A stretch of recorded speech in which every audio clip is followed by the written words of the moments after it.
Ya. Perdón, ¿no es cierto? Sí, con todo. Ya, buenas tardes, compañeras, compañeros y docentes. Mi nombre es María Belén Borda y junto a mi compañera Sara Brauer hoy día les vamos a hablar sobre la insuficiencia respiratoria. Bueno, la idea es que a partir de esta presentación y con el caso clínico que vamos a trabajar después, se cumplan los siguientes objetivos. Comprender las alteraciones fisiopatológicas que generan insuficiencia respiratoria, identificar los síntomas y signos de la insuficiencia respiratoria y cómo se diagnostica, y distinguir cuándo y cómo intervenir en el manejo de la insuficiencia respiratoria aguda. Ya, lo primero es definir la insuficiencia respiratoria. Esta se define como una disfunción del aparato respiratorio que va a producir una alteración en el intercambio gaseoso. Va a impedir que se mantengan los niveles arteriales de oxígeno y dióxido de carbono adecuados para las demandas del metabolismo celular. Puede llevar a hipoxemia y a hipercapnia. La hipoxemia, como ya sabemos, es la presión parcial de oxígeno menor a 60 miligramos de mercurio, y la hipercapnia, la de dióxido de carbono, mayor o igual a 45 miligramos de mercurio. Esta definición está condicionada a que el paciente se encuentre en reposo, respirando aire ambiental y a nivel del mar. Además, nos gustaría recordar que el aire ambiental está compuesto en su mayoría por nitrógeno, el cual es el que le da la estructura a los alvéolos. Sin embargo, son estos los principales que participan del intercambio gaseoso. Y ahora, con respecto a la clasificación, podemos dividirlo en dos grandes grupos. Tenemos la clasificación según las alteraciones del intercambio gaseoso. En esta encontramos la insuficiencia respiratoria parcial o tipo 1, que es la hipoxémica, y la insuficiencia global o tipo 2, que es la hipoxémica hipercápnica. Ahora, según la instalación del cuadro, tenemos la insuficiencia respiratoria aguda, la cual se desarrolla en un periodo corto de tiempo y es potencialmente reversible, y la insuficiencia respiratoria crónica, que esta se desarrolla de forma más gradual y no es completamente reversible. Bueno, nosotros en nuestra presentación nos vamos a centrar más en la aguda, principalmente porque corresponde a una urgencia médica. Ahora vamos a hablar sobre los mecanismos fisiopatológicos. Estos se dividen en tres grandes grupos. Primero están las alteraciones del fuelle toracopulmonar, que van a generar hipoventilación alveolar. Están los que se generan por alteraciones del parénquima pulmonar, en donde podemos encontrar desequilibrios ventilación-perfusión, los TAN y trastornos de la difusión.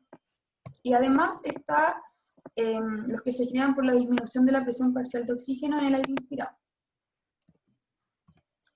Ya, bueno, el primero que vamos a revisar es este, que corresponde a las alteraciones del fuelle toracopulmonar, que se genera la hipoventilación alveolar. Ya, lo primero es que recordemos qué es la ventilación alveolar. Como podemos ver en esta fórmula, tenemos acá que corresponde al volumen corriente, que es el aire inspirado, el volumen de aire inspirado, menos el volumen de espacio muerto, que corresponde al volumen de aire que no está participando en el intercambio gaseoso cuando nosotros respiramos.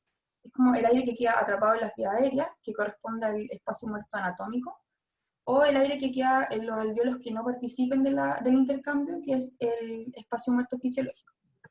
Es un valor relativamente constante, es como un tercio del volumen corriente. Nosotros al hacer esta resta y multiplicarla por la frecuencia respiratoria, obtenemos la ventilación alveolar, ¿ya? En litros por minuto. Entonces, de esto podemos inferir que si hay hipoventilación alveolar, esta se puede generar por una disminución del volumen corriente o por una disminución de la frecuencia respiratoria. Además, yo creo que deben recordarse que la ventilación alveolar como que busca mantener estables los niveles de dióxido de carbono.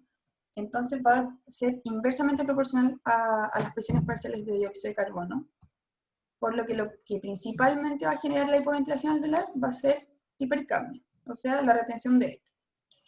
Y en consecuencia también se va a generar hipoxemia. Esto se explica por una fórmula que se llama del gas alveolar, que no la pusimos porque igual es larga, pero lo importante es que esa fórmula establece que en el alveolo estos dos gases comparten el espacio. Entonces, si el dióxido de carbono aumenta, este otro va a tener que estar disminuido de manera proporcional, ¿ya?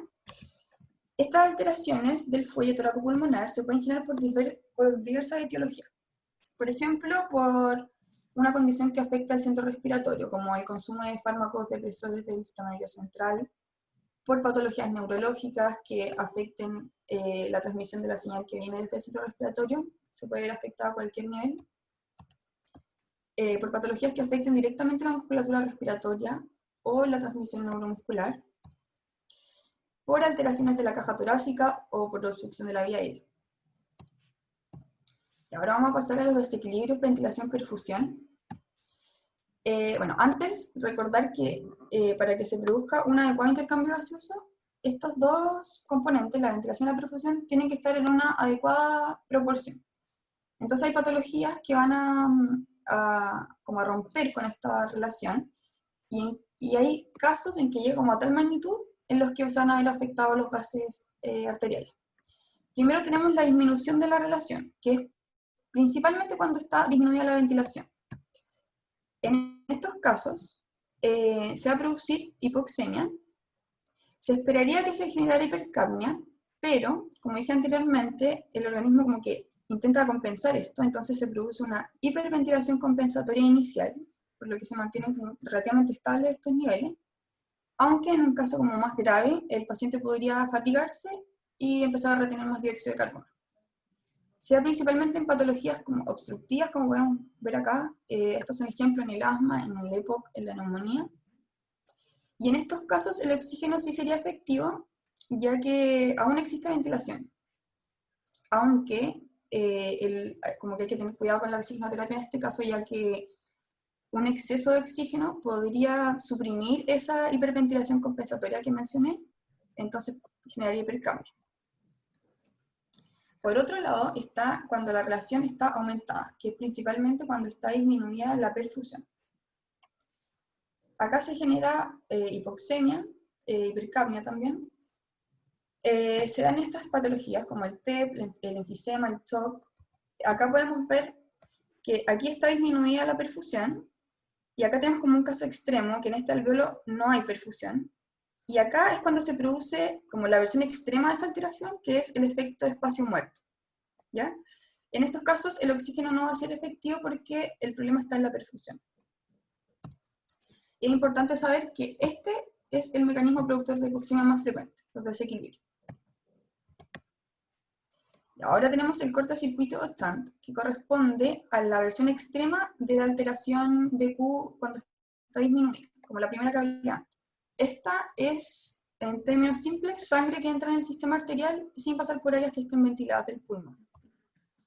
Por ejemplo, acá podemos ver un alveolo que no está ventilado y pasa la sangre como con las mismas concentraciones que venía desde el territorio venoso.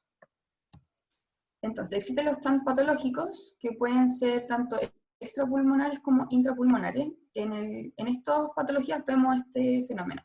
En el síndrome interrespiratorio agudo, en la neumonía, en la atelectasia. Entonces, en resumen, es perfusión de alveolos que no están ventilados, hay hipoxemia, se genera un aumento del gradiente alveolar arterial, que mi compañera va a explicar más adelante este gradiente, y no mejora con oxigenoterapia, ya que no hay ventilación en estos alveolos. Y ahora vamos a hablar de los que son menos frecuentes. Están los trastornos de la difusión. Se genera por un aumento de la separación física entre alveolo y capilar. Ya puede ser por un engrosamiento de la membrana alveolo-capilar o por una ocupación. Sea principalmente en enfermedades pulmonares intersticiales, como la fibrosis pulmonar. Acá también hay un aumento del gradiente alveolar arterial. Esta no se asocia a hipercapnia y principalmente provoca desaturación asociada al ejercicio. Y otra que también es menos frecuente es cuando está disminuida la presión parcial del oxígeno que nosotros inspiramos. Por ejemplo, al estar en altura, que hay menor presión atmosférica, cuando, por ejemplo, hay un incendio y el aire está ocupado por otros gases. Y en estos casos también, o sea, en estos casos sí se mantiene el gradiente alveolar arterial. Ya, lo importante ahora es que ya recordamos los mecanismos fisiopatológicos, es tener en cuenta que las distintas patologías que se presenten con hipoxemia, esta hipoxemia muchas veces se debe a más de uno de estos mecanismos. Acá tenemos, por ejemplo, el edema pulmonar, tanto cardiogénico como no cardiogénico, y la neumonía presentan desequilibrios de Q y TANT. La enfermedad pulmonar obstructiva crónica va a presentar desequilibrios de Q e hipoventilación alveolar. Las enfermedades intersticiales difusas pueden presentar desequilibrios de Q, trastornos de difusión y TANT. Y bueno, ahora que ya vimos toda la fisiopatología, entonces nos vamos a empezar a adentrar un poco en la clínica. Para esto vamos a hablar de los gradientes alveolar arterial y de la PAFI, ya que son indicadores con los que se evalúa la insuficiencia respiratoria. Entonces, el gradiente alveolar arterial básicamente se define como la diferencia entre la presión parcial de oxígeno entre el alveolo y el territorio arterial. Su uso se basa en, básicamente, como diferenciar el origen de la insuficiencia respiratoria. Entonces, no sé si se acuerda que mi compañera como que mencionó la existencia como de alteración o no en esto, en distintas patologías. Y esto se basa básicamente porque si tenemos un alveolo que está ventilando, va a tener oxígeno, pero si es que hay algún problema que impida que ese oxígeno se traspase hacia el territorio alveolar o hacia los capilares, entonces se va a acumular en el alveolo y va a disminuir su concentración en los capilares. Y de esta forma aumentando la diferencia. Ahora, hay ciertas patologías como el TEP que generan un aumento de la diferencia y hay ciertas alteraciones fisiopatológicas como el SANT o la alteración de Q que también la generan. Ahora, cuando hablamos de la PAFI, hacemos referencia a la relación que existe entre la presión arterial de oxígeno y la fracción inspirada de oxígeno. Por eso, PAFI. Y su uso es básicamente para evaluar la gravedad de los pacientes, ya que si tenemos dos pacientes que están saturando, pongamos 94%, pero tenemos un paciente que está con una FiO2 de 21%, como ambiental, y un paciente que tiene una FiO2 de 80%, claramente el que tiene FiO2 de 80% está más grave.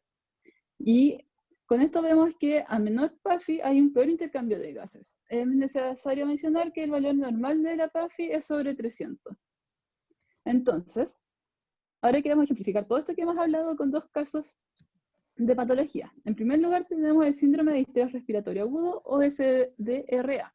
El SDRA es un daño pulmonar agudo causado por origen inflamatorio que se asocia a distintas etiologías, las cuales pueden ser tanto pulmonares como extrapulmonares y que en general producen edema. Ahora, para definir la presencia del SDRA se utilizan los criterios de Berlin. Estos criterios están relacionados al tiempo de inicio de la sintomatología, a las alteraciones en la imagenología torácica y al origen del edema. Entonces tenemos que el tiempo de inicio tiene que ser dentro de una semana desde la injuria clínica o desde el empeoramiento de los síntomas respiratorios. En cuanto a la imagenología torácica, que puede ser tanto en radiografía como en TAC, vamos a observar opacidades bilaterales que no son explicables por derrame o atelectasia o nódulos. Y en cuanto al origen del edema, esta no puede ser explicada por una insuficiencia cardíaca ni por sobrecarga de líquidos. Y esto entonces se evalúa a través de un ecocardio. Finalmente tenemos la PAFI, que se utilizaba como para clasificar al distrés respiratorio en tres categorías. Leve si es entre PAFI 300 a 200, moderado si es entre 200 a 100 y grave si era menor a 100.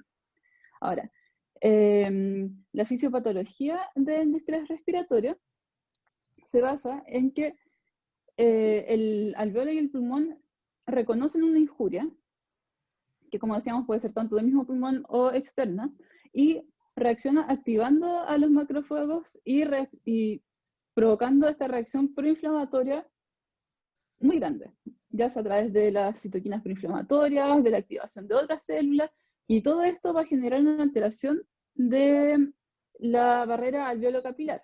Esta alteración entonces va a permitir que se produzca una exudación, es decir, líquido rico en proteínas y eritrocitos que van a ocupar tanto el espacio intersticial como los alveolos. Y la ocupación por este líquido en los alveolos va a generar daño en el surfactante, produciendo como el sucesivo colapso de los alveolos. Entonces podemos observar que va a ocurrir una alteración de Q, debido a que vamos a tener como lo de edema, SANT en los casos más extremos, y además se va a generar una hipoventilación pulmonar, por lo que ya explicaba mi compañera anteriormente, de que el paciente va a tratar de compensar y una vez que ya se fatigue, ya no va a poder seguir compensando y por lo tanto se va a generar la hipoventilación. Entonces, esto imaginológicamente se observa como en la siguiente radiografía, donde se ven opacidades difusas generalizadas bilaterales, es muy importante que dice bilateral, en un patrón de vidrio esmerilado. Entonces ahora pasamos a nuestro segundo ejemplo, nuestro querido o no tan querido COVID-19. Es necesario mencionar que lo que vamos a hablar de la fisiopatología del COVID-19 es algo que está en desarrollo, por lo que no hay nada que esté establecido y son principalmente hipótesis y por lo tanto pueden cambiar. Entonces, tenemos que se ha propuesto que COVID-19 tiene como 3 fases, y nosotros vamos a hablar de la segunda y tercera porque es donde se genera el daño a nivel pulmonar. La segunda como establece cuando el virus ya invade las células de los alveolos, provocando entonces una lesión en la pared alveolar. Esto va a generar una reacción inflamatoria, además de la activación del sistema inmune, activación de los macrófagos, producción de citoquina, citotoxicidad, y todo esto va a generar entonces alveolitis con su como edema y una alteración de los pequeños vasos, que puede generar como trombosis de los pequeños vasos, generando entonces una alteración de la perfusión y de la ventilación. En la segunda etapa, en la tercera etapa, ¿ya? Tenemos que el daño ya no se produce por el virus, sino que se produce únicamente por la reacción inflamatoria.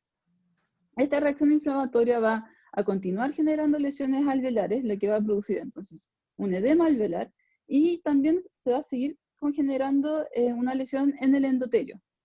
Entonces vamos a mantener la alteración de la ventilación-perfusión, pero ya va a llegar a un nivel de generar como un distrés respiratorio.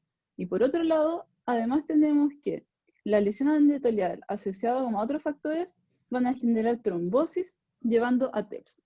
Entonces, en este caso, tenemos las alteraciones fisiopatológicas de BQ, espacio muerto, SAN, y además también hipoventilación pulmonar como debido al mismo proceso.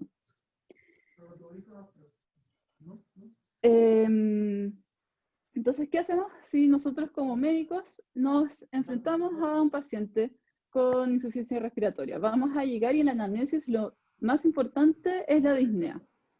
Que no va a tener más de una semana de evolución, y a pesar de ser como lo más importante, claramente no es muy específico. Además de eso, podemos tener como muchas otras sintomatologías que van a depender de la etiología. Estos pueden ser tos, fiebre, dolor torácico, hemoptisis y otros.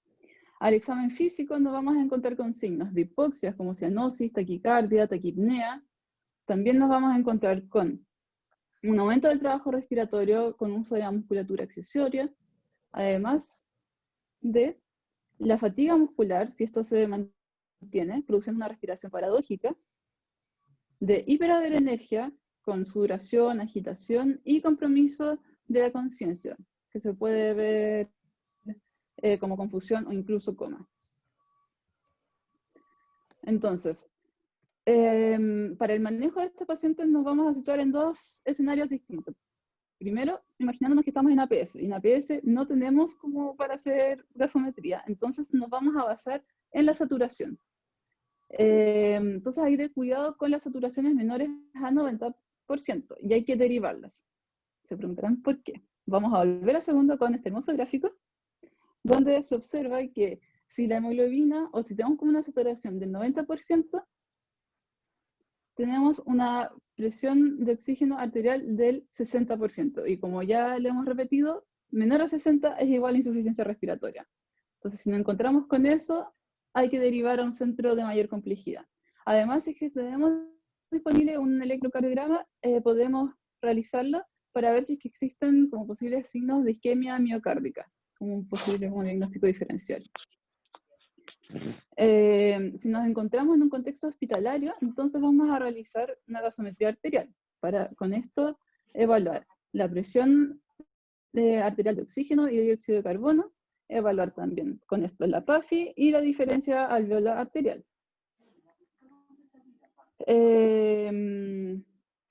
Y además vamos a realizar pruebas de laboratorio como dirigidas a definir como la etiología de la insuficiencia respiratoria. Entonces con esto vamos a hacer hemogramas, evaluar los parámetros inflamatorios, evaluar también pruebas microbiológicas, y no podemos olvidar el electro para como los diagnósticos diferenciales. Y algo que no podemos dejar de lado son las imágenes. Entonces, con las imágenes tenemos lo que ya vimos con la radiografía de tórax, donde se van a ver opacidades y consolidaciones alveolares difusas con broncograma aéreo. En el TAC también se van a ver alteraciones con un patrón empedrado que puede ser inespecífico. Y la eco, que se va a usar para evaluar como el origen del edema, para evaluar si es que es un origen cardiogénico o no. Entonces, ahora que ya definimos que está la insuficiencia respiratoria, ¿cómo manejamos esto? Partimos con aporte de oxígeno, con oxigenoterapia. Y esta se inicia con saturaciones menores al 94%, pero como ya mencionaba mi compañera, hay que tener cuidado con las insuficiencias respiratorias hipercápnicas o cuando se sospecha una, ya que el aporte de oxígeno puede llevar a suprimir la compensación y por lo tanto generar un compromiso de conciencia por disminución del respiratorio y podemos llegar a tener un paciente que sea necesario como intubar. Ya un paso más avanzado sería la ventilación mecánica. Esta puede ser tanto no invasiva como invasiva. La ventilación mecánica no invasiva tiene indicaciones muy específicas. Solo con EPOC, con una insuficiencia respiratoria aguda sobreagregada, o con un edema pulmonar agudo de origen cardiogénico. En cuanto a la ventilación mecánica invasiva, es muy importante recalcar que es una decisión individualizada, que depende de paciente a paciente. Hay algunas como indicaciones generales, que son con estado mental con un Glasgow menor de 9, con trabajo respiratorio excesivo, con una frecuencia respiratoria mayor a 35-40, fatiga de los músculos inspiratorios con una asincronía tóraco-abdominal, en presencia de hipoxemia, ya sea con una presión arterial de oxígeno menor de 60 o saturación menor de 90, con aporte de oxígeno, y una PAFI menor a 200. Y repito que todo esto hay que evaluarlo según paciente a paciente. Entonces, ahora que ya vimos todo esto, podemos pasar al caso clínico. Ya.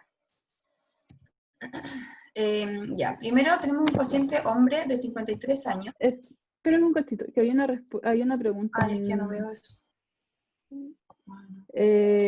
Sí, Javi, la sincronía tóraco-abdominal es lo mismo que la respiración paradójica. Creo que acá sí. Sí. Vale, ahora sí, seguimos con el caso clínico. Ya. Ya, entonces, un paciente hombre de 53 años que tenía un cuadro de 3 días de evolución. Esto les ocupa la pantalla a ustedes. ¿No? ¿Cómo? No, no importa. Se ve bien. Un paciente con un cuadro de 3 días de evolución que tenía tos, cefalea y fiebre, que evolucionó con disnea, por lo que consultó en urgencia del hospital Claudio Vicuña. Y ahora nos gustaría que participen. ¿Tú podés ver los comentarios? Sí. O sea, ojalá participen como por el micrófono. Bueno, lo primero es, obviamente, ¿qué es el primer enfrentamiento para este paciente? Que no sabemos nada, solamente sabemos cómo llegó. Completa la anamnesis y examen físico. Ya, bacán. Justo eso. Entonces, muy bien. Estos son los datos que nos entregaron. Es un paciente que estaba con sobrepeso, sin otros antecedentes mórbidos ni quirúrgicos. No consumía ni tabaco, ni alcohol, ni drogas. Y al examen físico, bueno, primero el ciclo vital, estaba hemodinámicamente estable, taquipneico, saturando 85% y con temperatura 38 grados Celsius. Y al examen físico se destaca el uso de musculatura accesoria y auscultación simétrica con crépitos finos bivasales. Y ahora, solamente con esta información. Dale, Fran, dale. Ya, con esto, ¿qué es lo primero que harían? Seguirían, ya digo, como que seguiría profundizando en la anamnesis, pero eso es como toda la información que tenía. Muy bien, indicar oxígeno, perfecto. Y además de eso, pensando como alguna otra cosa. Pedir gases arteriales. Ya. Y el hemograma también, porque... Un electro, ¿no? Ya, pero antes de como dar con antipiréticos, muy bien. Como pensando en estabilizarlo como con esta información. Ajá. Ah, claro, verdad. somos los Anticolérico, peores. antipirético. No, pero eso en el fondo Como, ¿por qué le daría como que ayudaría antipirético? con la hipoxia. Ya.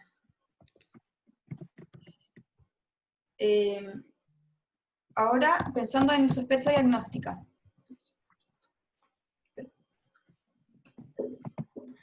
Bueno, ¿Qué como ya sospechas todos de dijeron, sospecha diagnóstica, Claro, estaba pensando en sospecha exámenes. diagnóstica y pensando en qué exámenes nos servían para confirmar o Claro. descartar esa Porque- sospecha. Eso, porque para poder pedir como exámenes necesitamos tener una como sospecha diagnóstica, porque no vamos a pedir exámenes por pedir. Claro, bueno, en Y relación a la insuficiencia respiratoria hay que evaluarla con los gases bien, arteriales. eso. Muy bien. SDRA, neumonía. Entonces, primero, para confirmar esto necesitamos los gases arteriales. Y después, claro, lo que ustedes están diciendo, pensando en otras etiologías, como las que están mencionando ahí, ¿qué gases, qué exámenes pedirían para esas etiologías? Radiografías, hemograma. Electro, Ya, bacán. PCR COVID. Muy bien. Sí, todo eso.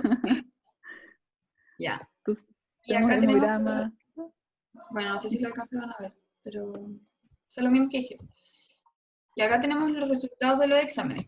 Recordando que el paciente estaba con oxígeno, estos fueron los resultados. No sé si alguien quiere, bueno, antes de que... Espérenme, nada. Si Acá démosles están con los todos los resultados resultados y del después hemograma con que la evalúen. PCR.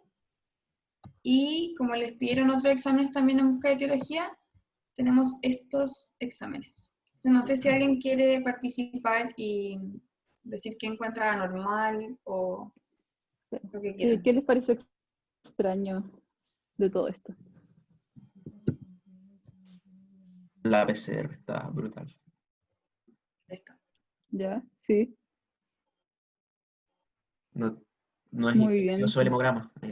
Tampoco está anémico, o de hematocrito, o de hemoglobina, leucocitos normales. No está plaquetopédico. No hay neutrófilo. Pero tiene una desviación a la izquierda de los nucleófilos. Sí, pero Sí. Y además la LDH está muy alta, podría indicar como un proceso inflamatorio. Ajá. ¿Y en los gases arteriales no se les hace algo extraño?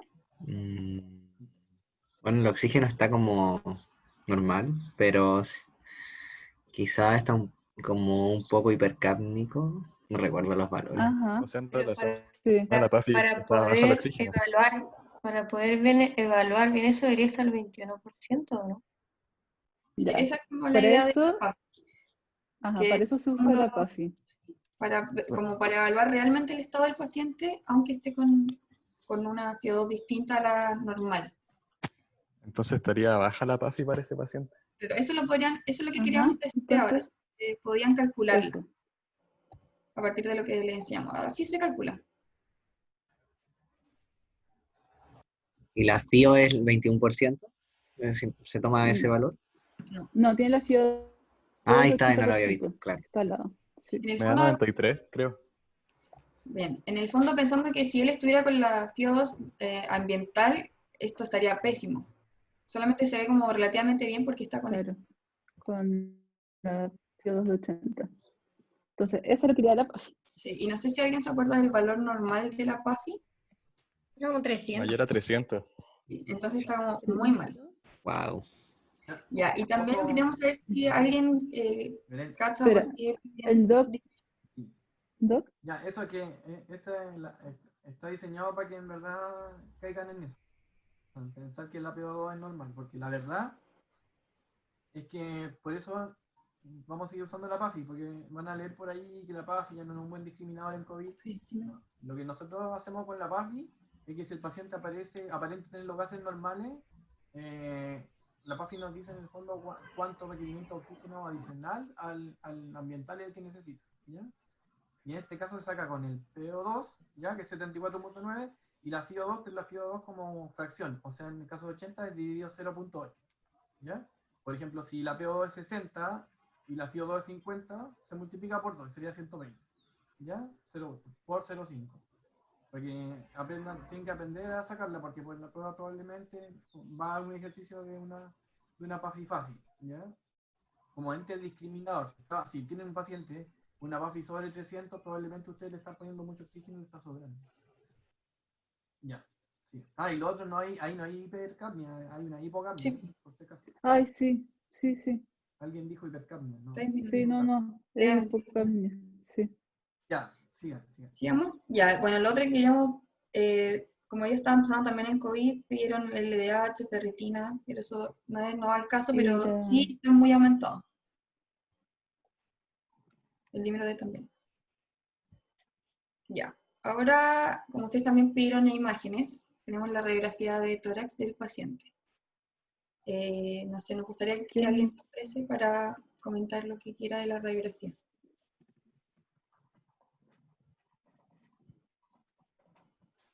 A ver en el chat. ¿Qué se le da a la ferritina? Eso es de COVID. Sabemos que es como. Ya, bueno. Pero Bueno, gracias. filo, de la radiografía, ¿alguien quiere comentar? Si alguien quiere como matricularse con decir qué es lo que se ve en la. Ya, de las Bueno, ahí solicitopatías dicen. laterales. Ajá, ¿algo más? Filtro difuso. Sí. Está muy comprometido. Sí. Lo único que estaría funcionando es como estos pedacitos. Ya. Sí, pero es un paciente con Eso es porque depilación está acostado el paciente. mecánica.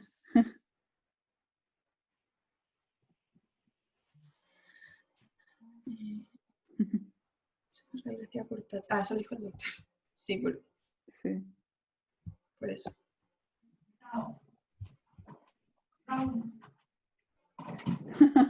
Claro, ahí dice UCI COVID. Ya, entonces ahora queremos ver si aprendieron algo de lo que hablé mucho rato de la fisiopatología. Como qué mecanismos fisiopatológicos se les ocurren que acá están presentes, como viendo que está así el paciente. Si pueden hablar. Considerando como que se ven opacidades, podría haber como ocupación, entonces sería, claro, espacio muerto. Tienen cortocircuitos porque si hay condensaciones quiere decir que los alvéolos están ocupados, entonces son Sí, áreas una que están alteración dentro de BQ. en el fondo, Ya. pero es que están siendo mal ventiladas. Chance también, ¿o no? Sí, Sí, muy bien. voy a avanzar. ¿Por qué decían, alguien dijo por ahí espacio muerto? Yo, Con la ¿por radiografía qué no nos decían? sirve para evaluar el espacio muerto. Sí. ¿Qué cosa? El espacio muerto es difícil, lo podemos ver con la radiografía porque tiene que ver con los vasos. Con el espacio Sí. muerto tenía que tener trombo o tenía que tener un TEP. Se podría inferir como que por No causa podemos de... inferir que hay espacio muerto, ahí, podemos inferir que hay chant o alteración BQ porque vemos que hay alvéolos con contenido. Ujú. Ya, Espacio sí. muerto no. Por eso, alteraciones BQ y chant. Eso. Ya, ahora les vamos a mostrar el TAC que se le realizó al paciente.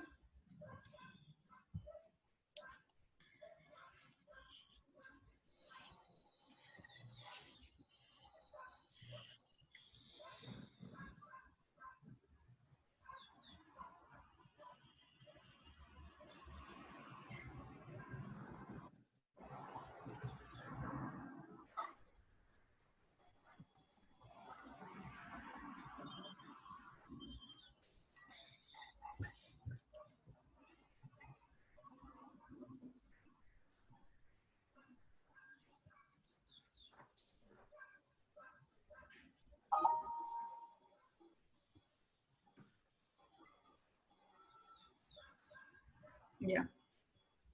Mira, ¿no? Bueno, no soy muy experta en esto, pero si alguien quiere comentar como si notó ¿pueden algo. ponerle no? ¿Cómo? Ponerle no. Sí. Sí, obvio. Lo voy a parar como cuando se vean los... Las bases se ven que Hay- hay- tienen unas condensaciones iniciales. ¿Cierto? ¿Verdad? Y ahora empieza a aparecer el vidrio esmerilado, que es como nubecitas, como difuminado. Ujú. Ahí justo, bien. Hacia el otro lado, ahí está como un poco más limpio, sobre todo al lado del corazón. Hacia adelante. Pero ahí hay harto vidrio esmerilado. Ya, esas son áreas de alveolos con contenido. Y hacia los ápices, sobre todo al lado izquierdo, está como más limpio. Como se veía también en la radiografía. Claro. Ya, ahora, bueno, teniendo en cuenta, Ojo, eso es, los tags de COVID son todos iguales a ese, pero a veces mucho peor, pero eso es como COVID. Si ustedes han mirado imágenes de COVID, eso es. Siempre me ha llegado así como difuso. ya. Ahora, con todo lo que hemos visto, ¿alguien podría decir como el diagnóstico del paciente o los diagnósticos? COVID. COVID. Ya, Ya, pero vamos como por orden. Como hay Insuficiencia más general respiratoria por primero. COVID. primero eso. Insuficiencia respiratoria aguda tipo 1 y también neumonía grave por COVID-19. Ya, vale. Y Y ahora esto no es como el fin de nuestra presentación porque se va un poco de lo que se explicamos, lo escapa que de es nuestro, sí. un poco distinto, porque es como tan nuevo. Entonces, esto es lo que a él se le hizo. Se le dio una mascarilla con reservorio, después se avanzó con una cánula nasal de alto flujo, después se puso en pronovigil y cánula nasal de alto flujo, hasta que finalmente tuvieron que darle ventilación mecánica en prono. Bueno, y esta es la... ¿queréis decir algo? Sorry. No. No, que solo que vamos a mostrar el tag de cómo evoluciona el paciente. Eso. Este es como, creo que fue como un mes después que se va a ver un poco más limpio los pulmones. Ahí que está tomado de arriba hacia abajo.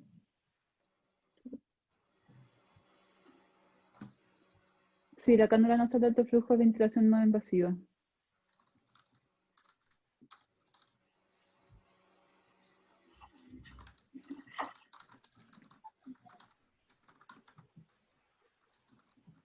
No sé si se acuerdan cómo estaba el otro que se veía O sea, como...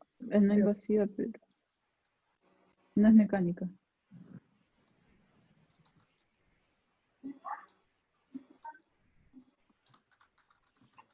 Y acá igual sigue como...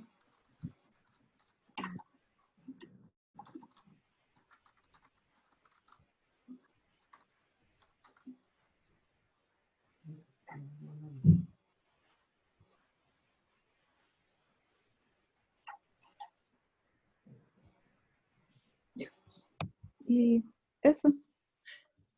Bueno, eso fue nuestra presentación. ¿Tienen Bien, no súper sé, bien. preguntas? ¿Algo? Súper bien. Es un tema principalmente fisiopatológico, como se dieron cuenta. La doctora, como bien explicaron, las fisiopatologías siempre están mezcladas, ¿ya? Los trastornos son mixtos, pero tienen que entender que en el fondo el problema vascular, ¿ya? Generalmente, o el problema es que el alveolo está lleno de contenido, ¿ya? Y bueno, o que hay poco oxígeno en el ambiente, o que la barrera está ensanchada, la barrera alveolo capilar, ¿cierto? Ya, y el caso clínico también, bien ejecutado y contestaron bastante bien las preguntas, así que creo que han entendido varias cosas. Ya, pero yo tengo que hacer preguntas para saber si están claros. Las preguntas son solamente para la expositora, ¿ya? Cualquiera de las dos me puede contestar. ¿Ya? Porque las preguntas que yo hago son cosas que ya saben, pero necesito que confirmar estos conceptos. Doctora, cuénteme qué es lo que es la ventilación alveolar. ¿Yo? Cualquiera de las dos, Cualquiera. la que quieran, contéstenme. Es, Dale, dígales. la ventilación alveolar es el volumen de aire que entra en juego en el intercambio gaseoso. Como que están los alveolos que están intercambiando oxígeno y dióxido de carbono. ¿Y el volumen corriente, qué es lo que es? Es el volumen inspirado en cada como ciclo respiratorio. El volumen, claro. Y que el incluye volumen inspirado. tanto como el volumen de espacio muerto como el volumen, o sea, como la ventilación alveolar. Eso, cuando inspiramos, de la cantidad que inspiramos, no todo participa en la ventilación porque es una parte que se va a quedar en la vía aérea de conducción, que la vía aérea de conducción no hace intercambio. Eso se llama espacio muerto. Anatómico. Perfecto. Ya, la relación ventilación-perfusión. Que me conteste la vez. ¿La relación? Sí, la relación ventilación-perfusión es igual en todo el parénquima pulmonar, no en condiciones patológicas, que sabemos que está alterado. Pero No es normal, o sea, no es igual siempre. ya, ¿cómo Eh, sería lo ideal? ¿Cómo sería? Hoy siempre se me enredan estos conceptos, pero hacia las bases es mayor la perfusión, se me olvidó, Sí. la gravedad. Y en cambio la ventilación es un poco más, es un poquito mayor como en la relación hacia los ápices, ¿o no? Ya, o sea que No, porque hacia los ápices la relación ventilación-perfusión es mayor porque la ventilación es mayor en los ápices y en las partes Sí. basales hay más sangre, por una cosa que tiene que ver con la gravedad. gravedad y con dónde van los gases. De hecho, por eso puede cambiar cuando pronan los pacientes o Sí. por la posición que el paciente tenga. Ya. El valor del gradiente alveolar alveolar, el gradiente así, ¿es normal cuando está bajo o cuando está alto? Lo ideal es que sea bajo, Ya. Si está alto, ¿qué significa?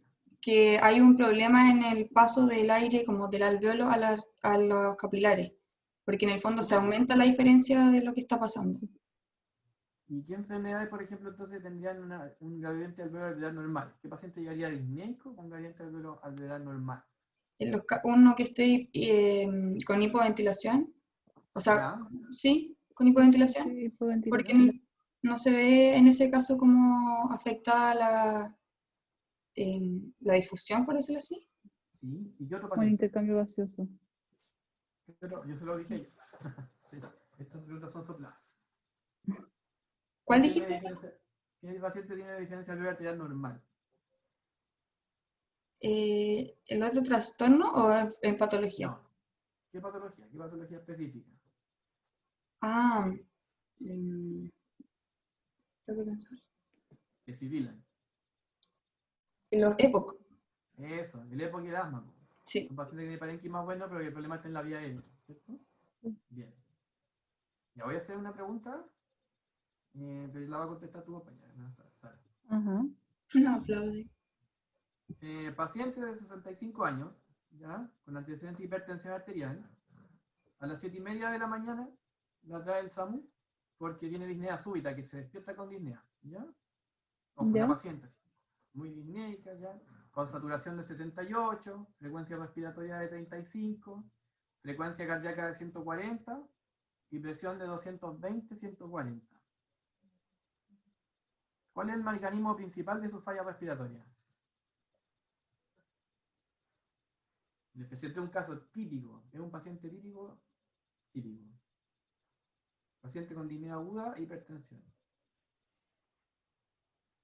Doctor, ¿puede repetir los resultados, o sea, los valores que hay? Ya, llega a la urgencia con disnea súbita aguda, disneica, así que muy disneica, ya, Ujú. vigil, no está con problema de conciencia, y tiene saturación de 78, ¿Ya? frecuencia cardíaca de 140, presión arterial de 220-140, ya, y frecuencia respiratoria de 35.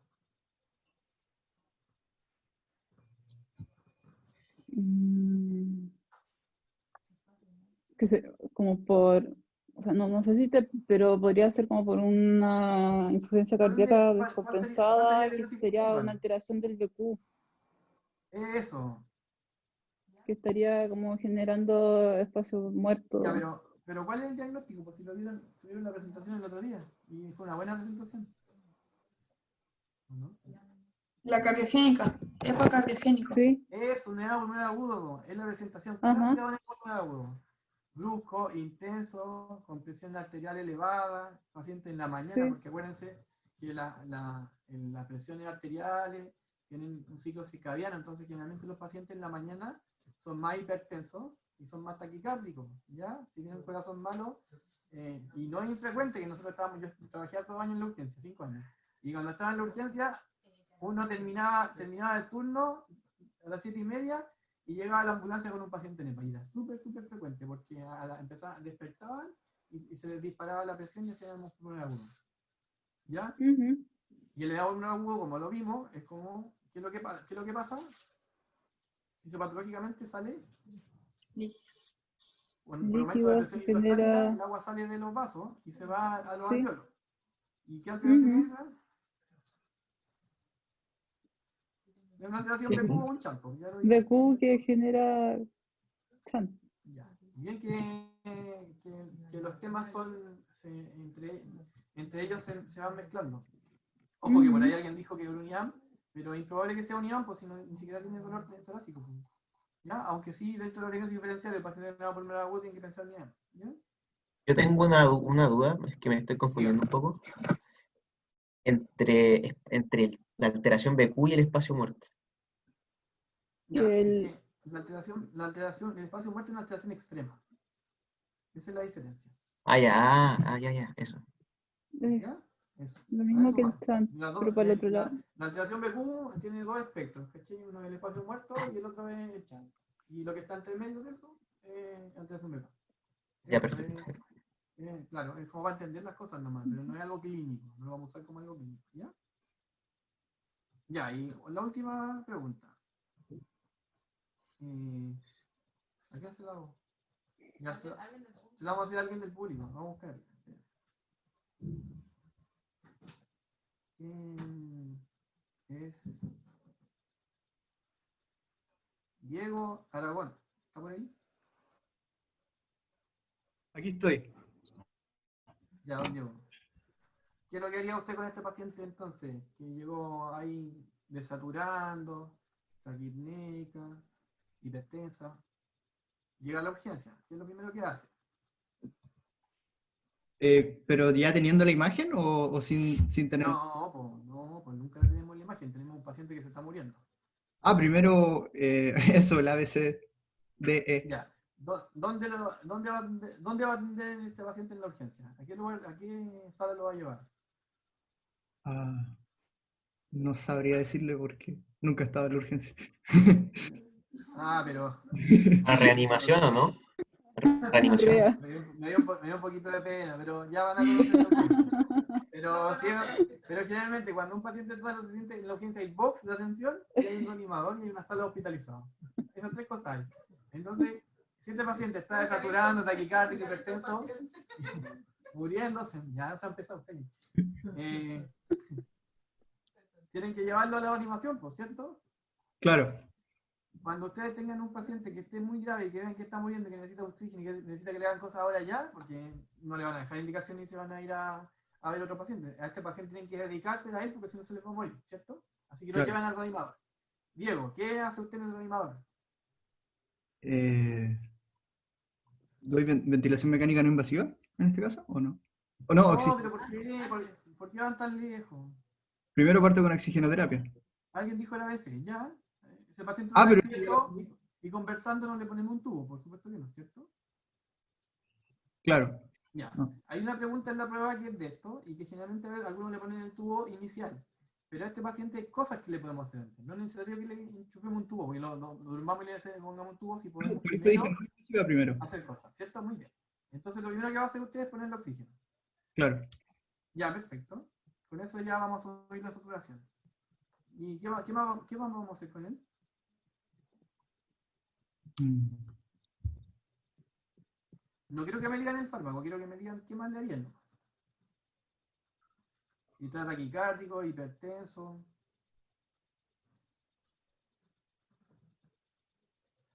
Hay que promover la función ventilatoria, dar soporte ventilatorio. Ya, pero antes, y se lo están soplando en el chat, están todos desesperados por contestarme. Pero es que bajarle la presión es una medida que se debería tomar. Sí. En este caso. Esta unidad por un agudo hipertensivo y responde muy bien a bajar la presión. Así que lo que deberían hacer es enchufarle una bomba de nitroglicerina. ¿Ya? Ah, La furosemida, sí, también podrían ponerle furosemida, pero lo más importante es la nitroglicerina, es disminuir la poca carga con nitro. Para que ese corazón, para que el pulmón, en verdad, el corazón pueda expulsar bien la sangre y no se vaya a encharcar hacia el pulmón. ¿Ya? Bien. Pero tú algo más nombraste que está bien, así que dilo de nuevo. la ventilación mecánica no invasiva. Perfecto. Ya, eso es todo. Pero a lo que voy con esa pregunta que le acabo de hacer, a que la insuficiencia respiratoria es una urgencia en general, ¿ya? Un paciente que está saturando bajo 90, como dijeron sus compañeras, tiene una PO2 concordante con 60, y es un paciente que está grave. Y si ustedes le llega al SABU o le llega a la urgencia un paciente con una saturación bajo 90, es un paciente al cual tienen que hacer esfuerzos adicionales para atenderlo antes, porque si no se les va a morir. ¿Ya? Y por eso es tan importante que sepan reconocer bien la insuficiencia respiratoria. ¿Ya? Por algo está en el ABC arriba, ¿cachai? vía aérea y ventilación y oxigenación, ¿ya? Porque si no le dan la oxigenación y siguen esperando, el paciente se muere. Así que tenemos que hacer un esfuerzo diagnóstico y un esfuerzo terapéutico inicial, ¿ya? Y por eso que también tenemos un taller de oxigenoterapia, y ahora Francisco les va a hablar de oxigenoterapia, porque necesitamos que sepan cuáles son las formas en que podemos aportar oxígeno, y cuando la oxigenoterapia no es suficiente, tenemos que apoyar al paciente con ventilación porque su fuelle o su mecánica ventilatoria se está agotando. ¿Ya? Sus compañeros han hecho una presentación muy buena, muy buena. Realmente se preocuparon, trabajaron harto, así que le vamos a dar un aplauso virtual. Gracias. Queremos ver si alguien más tiene alguna pregunta. O si no, pasamos a la clase de Francisco. Doctor, Pasamos a la clase. a mí me quedó la duda. Yo entendí lo que mencionó de la PAFI, pero no entendí por qué hay gente que dice que no es un parámetro que debería usarse o algo así. Como que hay gente que lo desacredita. Lo que pasa es que estamos en una pandemia con una enfermedad nueva, novedosa, que no conocemos bien, ¿ya? Y en la que, si nosotros no tomamos en cuenta la PAFI como un discriminador, tendríamos que todos los pacientes con PAFI bajo sin intubarlos. Y lo que hemos descubierto es que los pacientes que intubamos andan mucho peor, en general. ¿Ya? Entonces, estamos usando estrategias nuevas que están funcionando, que es el pronovigil, ¿ya? Con cánulas nasales de alto flujo. O sea, dar oxígeno en concentraciones altas a pacientes con PAFI baja, porque por algún extraño motivo, cuando uno los conecta al ventilador mecánico, se inflaman un montón, hacen neumonía, otro tipo de neumonía, otro tipo de enfermedades. Entonces, nosotros antes decíamos ya que la PAFI esté sobre 200 para extubarlo, y ahora como que en el último tiempo se ha visto como que la PAFI está media desacreditada desde ese punto de vista. Hay pacientes que salen adelante con PAFI de 150, con PAFI de 190, entonces por eso que se está transformando en un parámetro que a lo mejor vamos a tener que reevaluar su validez, pero no obstante, sigue siendo un parámetro discriminador súper importante. O sea, si tengo un paciente con 100 de PO2 en los gases arteriales, pero lo tengo con 100% oxígeno, eso es una PAFI de 100. ¿Ya? Y eso es bastante grave. Por eso que las chiquillas le muestran el distrés, porque el distrés es lo que se consideraría un edema pulmonar agudo de inflamatorio, no cardiogénico.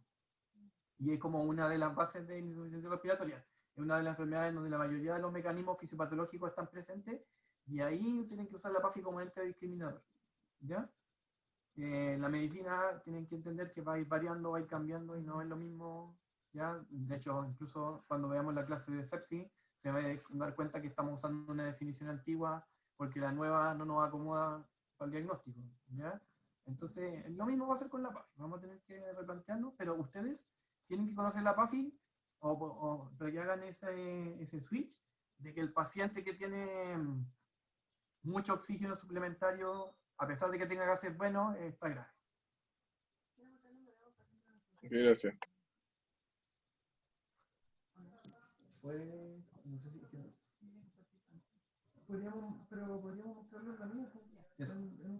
¿Alguna duda más?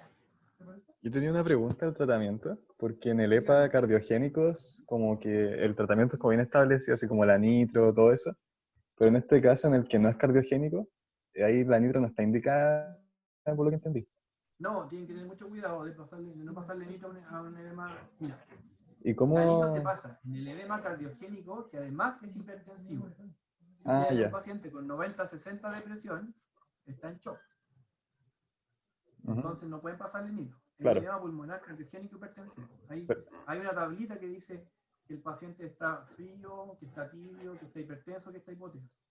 De 2x2, que es como de los tipos de insuficiencia cardíaca. Entonces, en un paciente que tiene insuficiencia cardíaca con hipotensión, generalmente una de las opciones es darle diurético en dosis baja, pero no ponerle nitroglicerina, porque si no van a echar a perder la perfusión.